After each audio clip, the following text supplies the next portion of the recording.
परमात्मे नमः। अथ द्वादशोऽध्यायः। अर्जुन उवाच एवं सततयुक्ताये भक्तान् स्वां पर्युपासते ये चाप्यक्षरमव्यक्तं तेषां के योगनिष्ठमाः। श्रीभगवानुवाच मय्यावेशमनो ये मां नित्ययुक्ता उपासते श्रद्धया पर्योपेताः ते मे युक्ततमा मताः।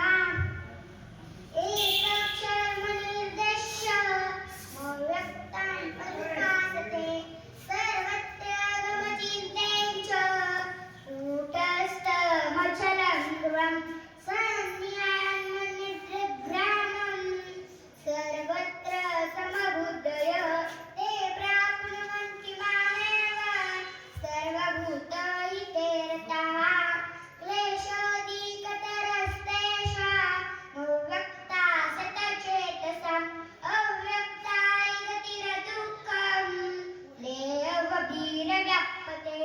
एतु सर्वाणि कर्माणि मयि सन्न्यस्य मत्पराः अनन्येन मां ध्यायन्तुपासते तेषां समृद्धता मृत्युसंसारसागरात्। भवानी न चिरात् पार्थ मय्यावेशितचेतसाम् मय्येव मनादत्स्व मयि बुद्धिनिवेशय निवशिष्यसि मय्येव अथ ऊर्ध्वं न संशयः।